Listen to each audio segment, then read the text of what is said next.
guys? My name is Gabriel. Most people call me Gabe, and right here is my 1991 FC RX-7. It's been in the air for about a month now since the last track event. We were at Big Willow with Toga to track. Since then, put the car up, just some general maintenance, but I decided to upgrade a couple things while it's in the air, which sometimes leads to bad habits, but what are you gonna do? So today I'm gonna be installing this Chase Bay dual piston brake booster elimination. I did purchase the lines that replace the hard lines that go to the front calipers. Then I was just skimming through the Chase Bay website and I noticed that they offer a Wilwood clutch master cylinder. It works for both the FC and the FD RX7, so we're going to be installing that as well. And I have the hard line, or in this case a soft line, that goes to the clutch slave. And then while we're doing brakes, I decided to just be a little bit extra, so I had custom rear lines made, so we'll be installing that as well. But yeah, that's what we got going on for today's video, so let's dive right into it.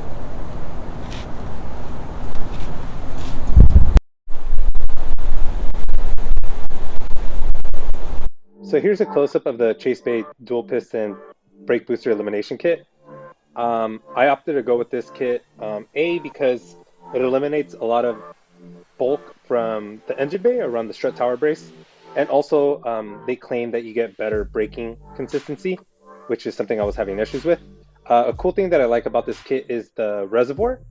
It's actually split between the front and the rear, so if you ever lose a section of the brakes for some reason, you still have fluid being able to go to the opposite side, which is really helpful. And then I also like this bias valve. Mind you, I haven't messed with it much. I pretty much left it as is when I installed the kit, but I thought it was a cool feature where you can adjust the front and rear brake bias.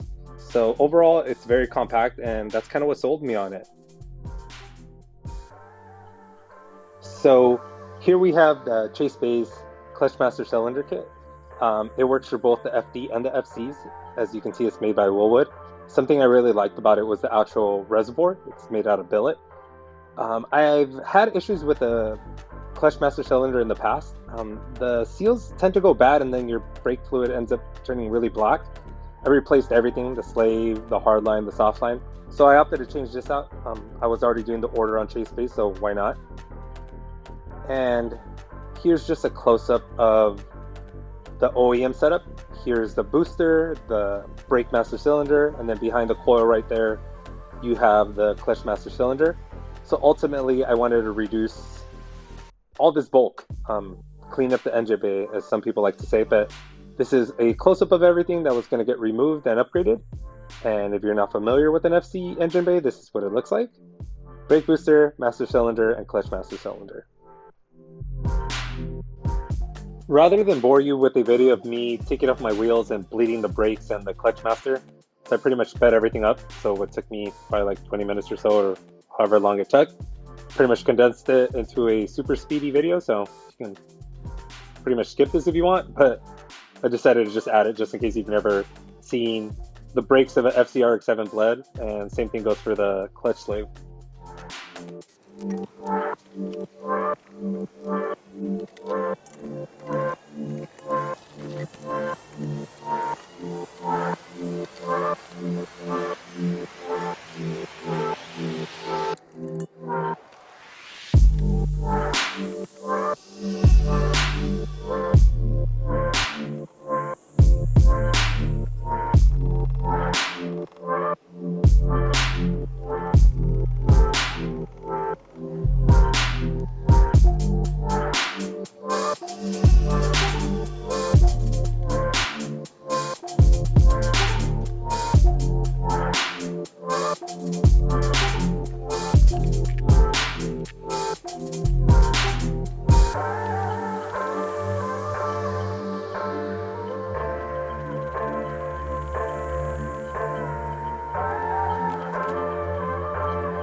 So after I bled the brakes and the clutch, I pretty much proceeded to take off the soft line and the hard line from the clutch master cylinder.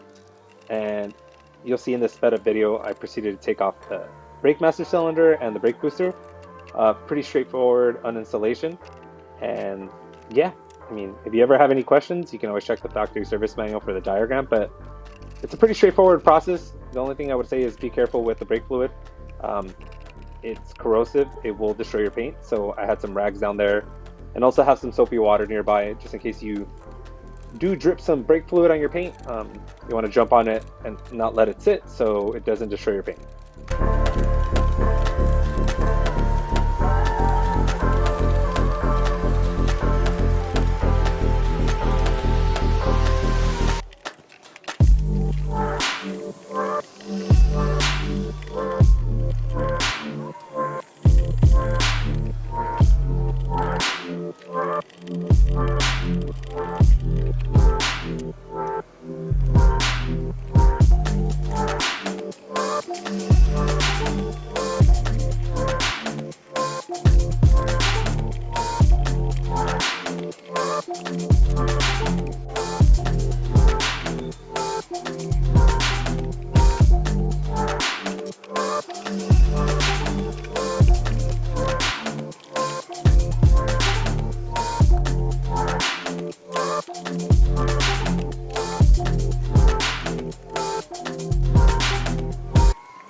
So at this point, I'm pretty much mocking up the original hole where the brake booster goes for the Chase Bay's brake booster elimination kit. So essentially, you'll have to cut off like half a circle right above the existing circle. The reason for that is when you try to mock the actual kit up, it will hit against that sheet metal on the firewall. So what I'm doing here is I'm pretty much masking it, separating the bracket that bolts onto the firewall from the Chase Bay kit, mocking it up, tracing that half circle as you'll see right now, and then proceeding to cutting it.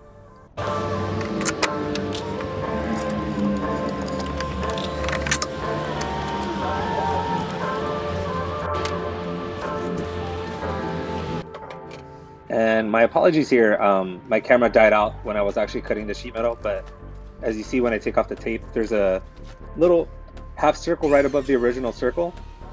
As you can see right here with the Dremel, I'm pretty much cleaning up the sheet metal so it pretty much doesn't scratch me. Pretty much the aftermath of actually cutting the sheet metal. But yeah, pretty straightforward modification to the firewall.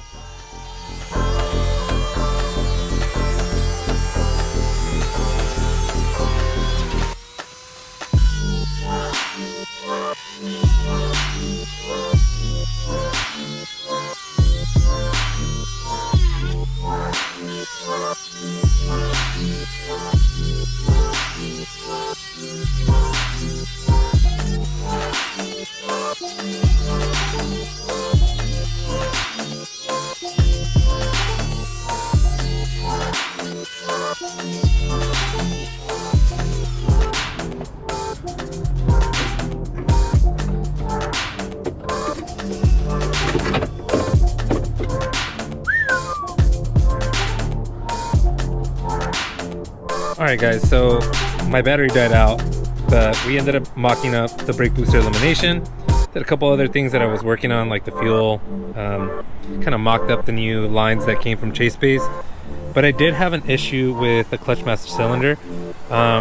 Before I actually just set everything up, I do need to take care of another project. I'm going to be replacing that steering column for an electric power steering column. And then I did end up swapping out that hard line that goes from the front of the car to the back. It was a pain in the ass. I don't recommend it unless you take off the subframe, so just a heads up. But yeah, so I'll just kind of go over what happened with the clutch master cylinder. Okay, so the issue I came across is when I put the master cylinder through the firewall, this rod right here started hitting my pedal. The pedal's all the way back, so that's the first problem. I talked to Chase Bay's and they said I can cut this and not run the jam nut. But either way, for my stock configuration on my pedal, this clevis wants to go farther in, so towards the firewall. So I run out of threads. So what I'm gonna do is I'm gonna add more threads here. I'm gonna cut this off right here and sand it. It's a little annoying given that it's supposed to be for the FC and FD, but You know, sometimes custom shit requires custom modifications. Worst case scenario, if this doesn't work, my dad, who's an expert in brake boosters and master cylinders, I'm pretty sure he has a rod I can swap out. That's probably the ideal way of doing things, but we'll suffer together. So I pretty much ended up taking off the clutch master cylinder and taking it to my dad, who is an expert, probably over 50 years of experience rebuilding brake master cylinders, brake boosters. Ended up cutting that rod, retapping it so we could make it shorter so I didn't have any more interference. So this is just a sped up video of me and my dad working on the clutch master cylinder.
Okay, so we got the clutch master cylinder installed.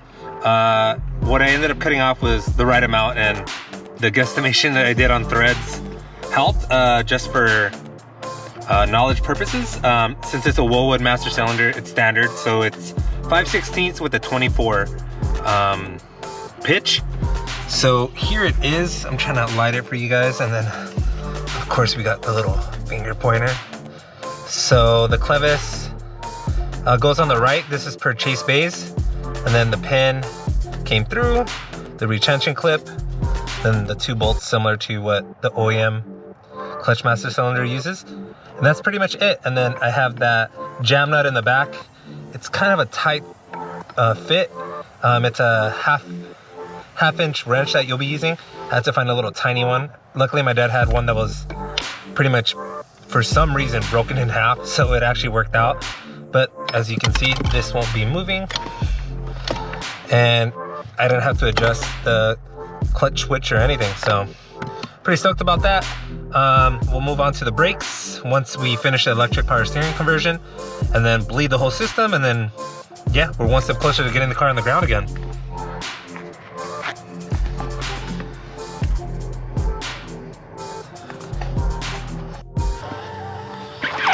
Okay, so one thing I wanted to point out, literally.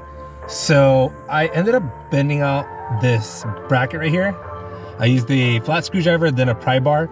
So what I didn't like was, it looked like this clevis was making contact here, and this pin was making contact here. Luckily it took the steering column off because I was doing something else, and I noticed that even the retainer clip had popped out. So I pretty much just pushed this outward so that nothing could make contact with this anymore. I just wanted to point this out to anybody that was pretty much doing this conversion. So yeah, it was kind of a pain in the ass adjusting the length right here. I had to constantly take out the cylinder outward, adjust the pin, so making sure that it wasn't going forward and up. I wanted a direct line contact, so it took a couple of tries. So you might have to ask somebody to kind of pull the cylinder out, and then you'll go adjust it, put it back in, and just with the light make sure that the pin is going straight forward. So essentially 2 things I wanted to note for you guys. So this will make contact, so you're gonna have to bend it out, use a pry bar and a flat screwdriver, and then this adjustment right here is gonna take multiple tries to get it right. So it's kind of expected with a universal part that works on Mazdas, Toyotas, and other manufacturers, but yeah, heads up for people out there. So I went to go and try to start the car, and I wouldn't hear any activation of the starter. I was losing my mind thinking what it could have been, since I moved a lot of things around there, and I changed out my ignition switch. That didn't solve the issue. I changed out a relay. That didn't solve the issue. What I found out was the clutch switch was not being engaged, and I'm like, well, why not? The OEM bracket on the clutch master cylinder has this little tab, so as you press it, it presses this, and you're able to start the car. You can bypass it by just running a wire. So mind you, this is a pain in the ass to take out, so good luck. Luckily, for some reason, my little switch only had one 10mm bolt, but even that was a pain in the ass. So I took it out. Right now it's using a jumper wire, but essentially I bought this on Etsy. It's a little jumper switch. So once you remove the harness, there'll be another connector. So it would be a female side connector, and all you do is plug that in, and you can start the car without putting the clutch in. It's JDM as fuck, I guess, but oh my god, how annoying. I was trying to figure out why the car wasn't starting, and it was everything but electrical in a sense, where I was missing this little tab to engage this little switch so the car could start. So now it's bypassed, crank it, and we should be good to go.